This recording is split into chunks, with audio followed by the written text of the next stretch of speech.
These are the most dangerous elite special forces in the world. You definitely don't want to mess with them, so don't give them a reason to have to come and find you. Because Korea's Special Mission Group definitely will. And they'll make it look easy, because they've been specially trained to be able to get into everything, and I'm not even kidding.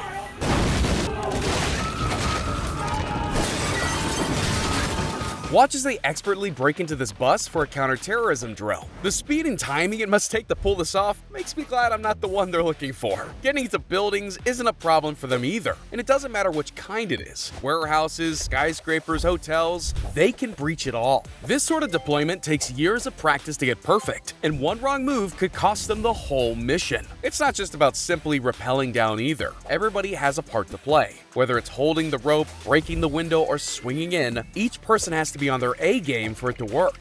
Yeah, these guys are on another level. I mean, look at this guy. It takes a certain kind of fearless individual to be able to do something like this. But speaking of fearlessness, that's exactly what these soldiers need to make it through this military course. It's called the Lancero, and it's a rigorous training regime designed to push Colombian soldiers to their limits. It has grueling obstacle courses, heights training, and ziplining into strong currents, all with the goal of preparing them for any kind of warfare. But if they want to make it through the course in one piece, they have to learn the importance of cooperation. Because if they want to accomplish some of these objectives, they can't do it alone. Yeah, these soldiers aren't messing around. If they're willing to go through this kind of training and conditioning, no thanks. I'll leave the jumping off bridges to the professionals. And I don't know which professionals designed this training exercise, because it seems dangerous to put it lightly. These Chinese soldiers are tasked to play the world's most wild version of hot potato by handling a live grenade off to each other until this happens. I guess it's some sort of high-intensity training or something. They're lucky that none of them took a grenade to the chest. Yeah, I'm not doing that. I'm no Captain America. Get back!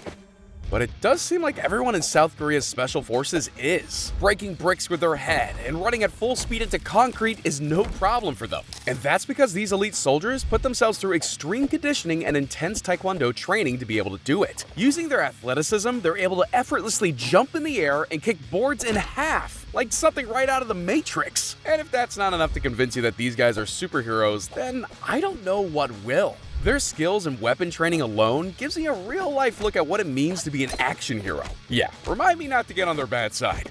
And don't mess with the Greek Special Forces either. Even something as simple as a plank can be taken to the extreme for them. I'm having a hard time doing a plank for more than 5 seconds. Meanwhile, this guy's over here doing one with 3 of his buddies standing on his back. But then there's the soldiers from Taiwan's ARP, also called the Frogmen. They have to endure one of the harshest military training courses ever made, the Road to Heaven. In this drill, they have to crawl across sharp rocks in various ways, like crawling only using their hands and knees, or with their hands tied behind their backs. And if that doesn't sound bad enough, if they mess up, they have to start all over again. The instructors even pour salt water over the soldiers' open wounds to make the experience even more painful. I think it's safe to say that this is some of the most brutal training imaginable. But you know what would be worse? Not liking and subscribing to the channel. Yeah, I'll see myself out.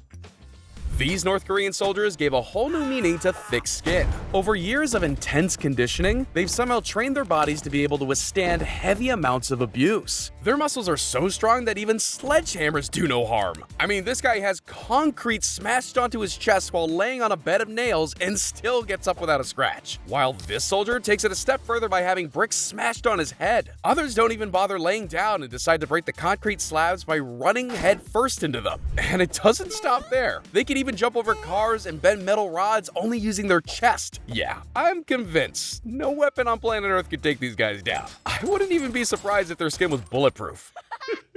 You're dead. These guys don't want to go down either. They want to go up. Luckily for them, they found the most genius way to do so. This Vietnamese tactical team are able to expertly scale a 30-foot wall in a slightly unconventional way.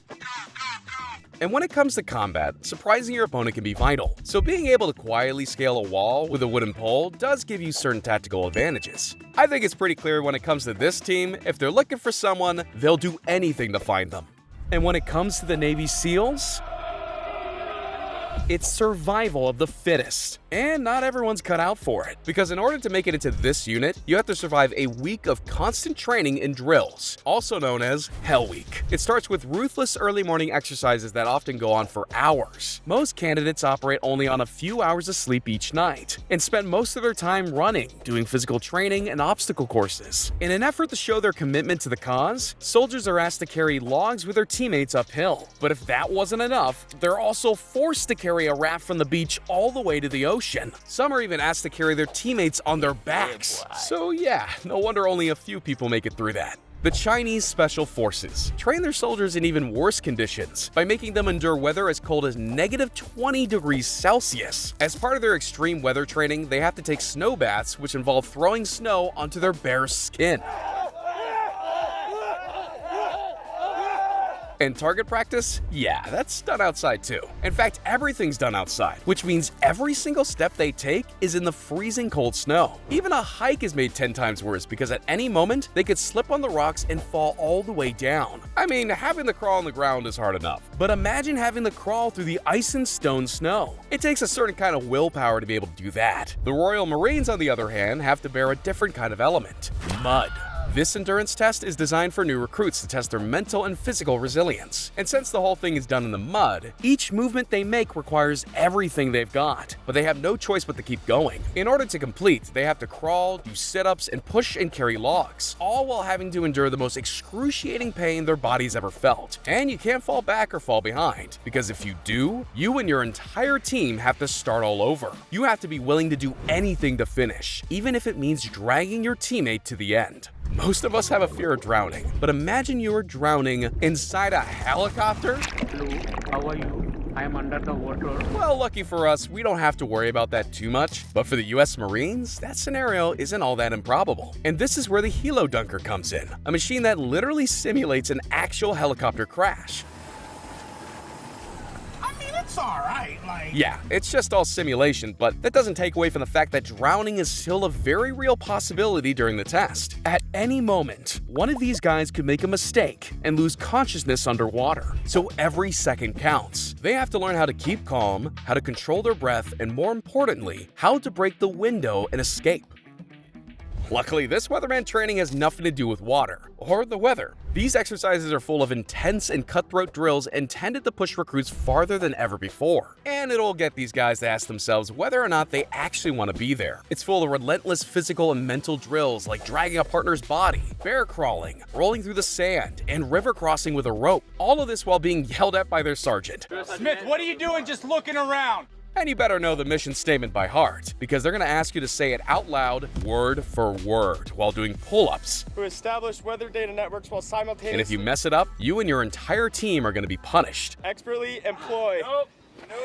Get on the pull-up bar and say the mission statement. So yeah, it's pretty intense. But you know what's even more intense? Having to cross a frozen lake. And in Norway, the Royal Marines operate in that kind of environment very often. Today we're taking the guys through their ice breaking drill.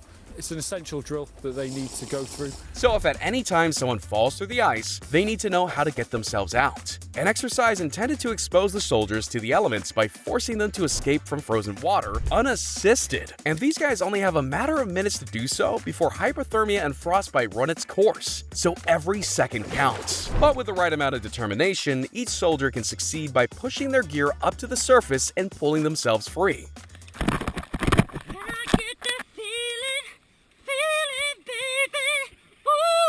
Is that to your satisfaction, Sergeant? But they aren't the only ones under the surface. The Navy SEALs train their soldiers with extreme underwater training. You need to be prepared to execute some of the world's most dangerous missions in unforgiving environments. During their first phase of training, they practice swimming, knot tying, and something called drown proofing, which is when candidates have to perform various tasks in the water while their hands and feet are tied. First, we'll tie their feet. Then we tie their hands. Then we tie both feet and hands. Then the next stage is this. The instructors literally swim down and attempt to disorient you by pushing you around, taking your mask off, or taking your air away. And it's your job to resolve all the issues before returning to the surface. If you don't do it in the right order, well, then you're out. You fail. Okay, yeah, I've officially decided this is too much for me. I am never joining the Special Forces.